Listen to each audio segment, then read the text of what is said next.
नमस्कार साथियों, UDISE plus के सत्र 2026-27 पर डाटा एंट्री का कार्य प्रारंभ हो चुका है। राजस्थान स्कूल शिक्षा परिषद द्वारा यूडाइस पर जो कार्य किए जाने हैं उनके संबंध में समय अवधि निर्धारित की गई है, जिसके अंतर्गत प्रोग्रेशन से संबंधित विद्यार्थियों को ड्रॉप बॉक्स में डालना, विद्यार्थियों को इंपोर्ट करना, उनकी अपार आईडी जनरेट करना, साथ ही साथ जो तीनों मॉड्यूल हैं उनके सर्टिफिकेट प्राप्त करना संबंधी समस्त समय अवधि निर्धारित कर दी गई है।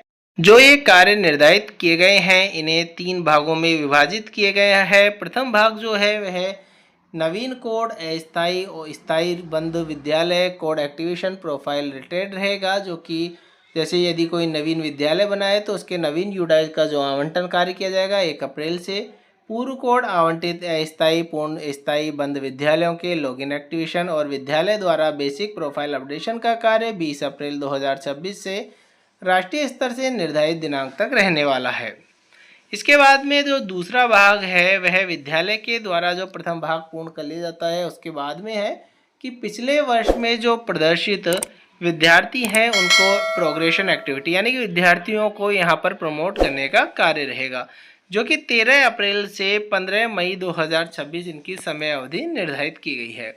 विद्यालय स्तर से अपने यूडाइस स्टूडेंट मॉड्यूल में student movement and progression link के माध्यम से आपको एक कार्य करना होगा, जिसकी चर्चा हम लास्ट वीडियो में भी कर चुके हैं कि किस प्रकार से आपको विद्यार्थियों को यहाँ पर प्रोग्रेशन किया जाना है।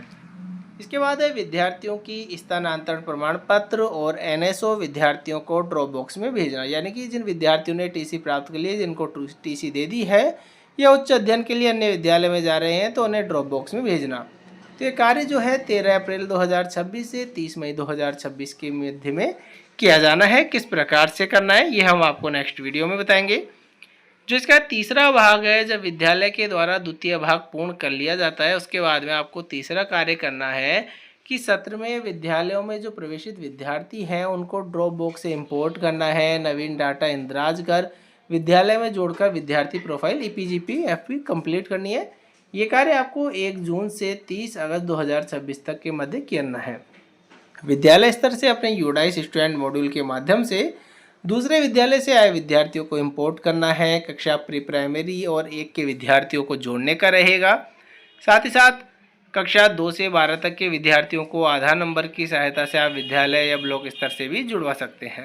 जब यह कार्य हो जाता है तो विद्यार्थियों के आधार की जो जानकारी है उसको एंटर करके आपको अपार आईडी बनानी होती है।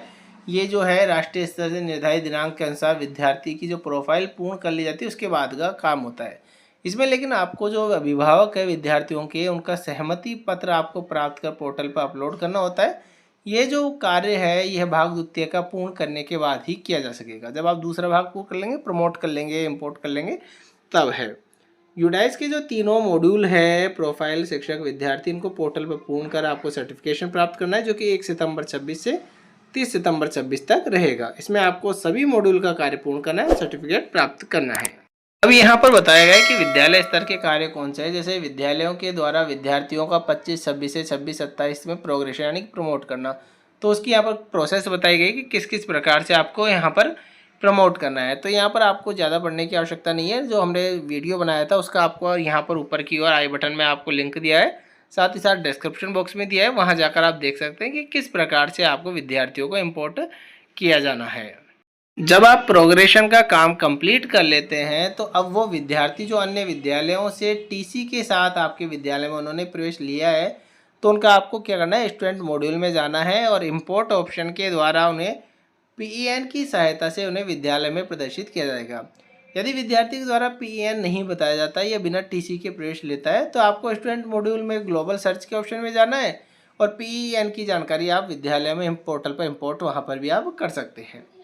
यदि विद्यार्थी को किसी भी कारण पुराने विद्यालय के द्वारा ड्रॉप बॉक्स में नहीं भेजा गया है तो विद्यालय के द्वारा जो प्रवेशित विद्यार्थी है उसके लिए स्टूडेंट लॉगिन में स्टूडेंट लीज रिक्वेस्ट के नाम से एक मॉड्यूल है, उसके माध्यम से राज्य के अंदर या अन्य राज्य के विद्यालयों को पीईएन की माध्यम से विद्यार्थियों को ड्रॉप बॉक्स में भेजने के लिए रिक्वेस्ट जाएगी। यानी कि जिस विद्यालय से वह विद्यार्थी आया है उस विद्यालय के पास में आप रिक्वेस्ट भेज सकेंगे कि उस विद्यार्थी को आप ड्रॉप बॉक्स में भेज दीजिए। जैसे ही वो नेक्स्ट जो विद्यालय रहेगा वो अपना यूडाइस ओपन करेगा तो उसके सामने पॉपअप मैसेज आ जाएगा कि आपको इसे ड्रॉप बॉक्स में डाला जाना है।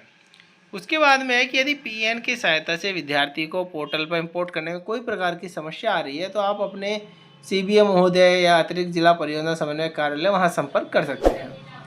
यदि विद्यालय में ऐसे विद्यार्थी प्रवेश लेते हैं जिनका यूडाइस पोर्टल पर कोई पूर्व रिकॉर्ड ही नहीं है तो आधार नंबर की सहायता से पोर्टल पर सुविधा प्रारंभ होने पर आप उसे सीधा एंटर भी कर सकते हैं। विद्यालय का प्रोग्रेशन का कार्य पूर्ण होने के बाद में सत्र 2026-27 से संबंधित विद्यार्थी प्रोफाइल अपडेशन और अपार आईडी जनरेशन का कार्य किया जा सकेगा।